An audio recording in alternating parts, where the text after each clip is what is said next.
Let's talk about this. Very important when kids kill your sex life. Yes, sexlessness after having kids. It is a thing, and a lot of marriages experience this.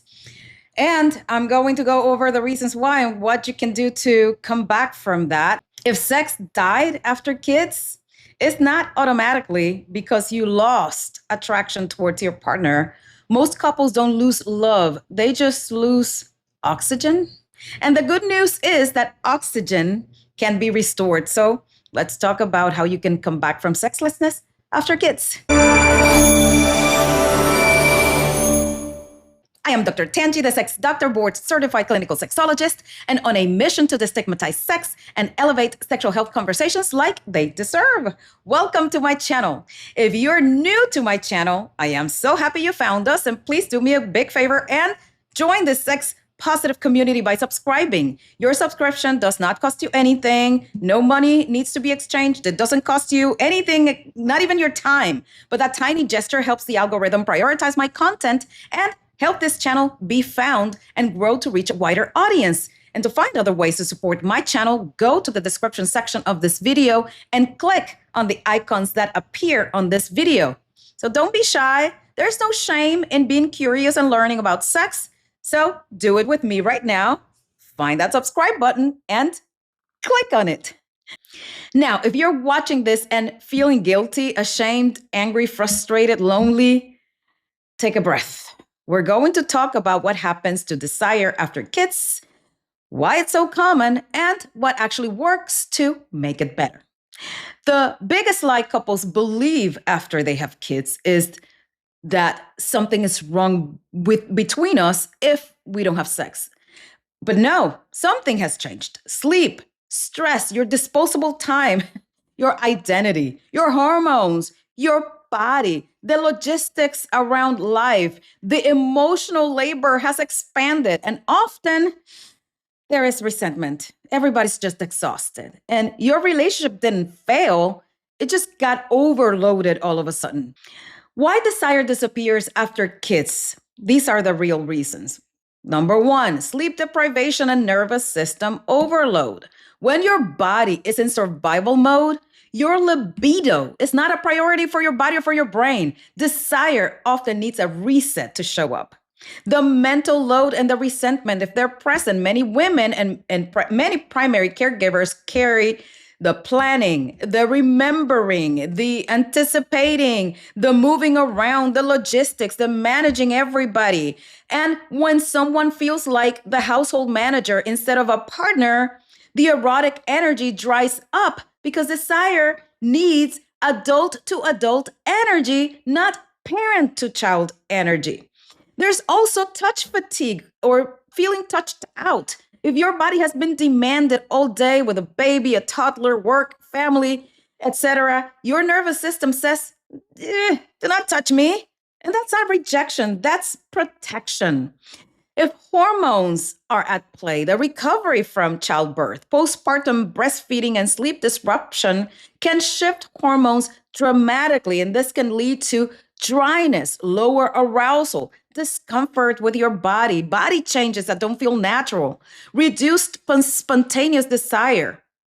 And there's also an identity shift when you have kids. You can love being a parent and still miss being a lover, but many couples never rebuild that identity intentionally.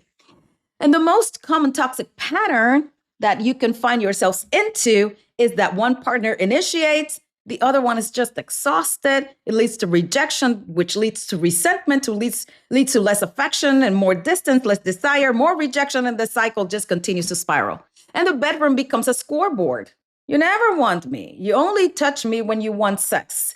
I do everything. You do nothing. You don't appreciate me and what I do in this house. And then nobody feels safe. So we don't fix this with pressure and more pressure. We fix this with a structure, with a plan, with logic. After the kids come, here's a 4-part structure that works to rebuild that intimacy. Number one, divide the load like lovers and not roommates. This is not a help me conversation. It's a partnership conversation. You don't help your partner, you just work towards the relationship. Use the script. I want our sex life back. And if for that to happen, I need capacity. Let's renegotiate the load, bedtime chores, planning, errands, mental load. I need you as my partner, not another responsibility. Then be specific. Who owns bedtime? Who owns the dishes? Who owns the laundry? Who owns dinner? Who owns weekend planning? Who owns meals? Ownership is not helping. Ownership is carrying the load that you signed up for. Then rebuild non sexual touch and make it safe again. For the next 2 weeks, do 10 minutes of daily touch with no escalation and no expectation of sex. No, so we're going to have sex, right? Your goal is safety and warmth, closeness. This retrains the nervous system.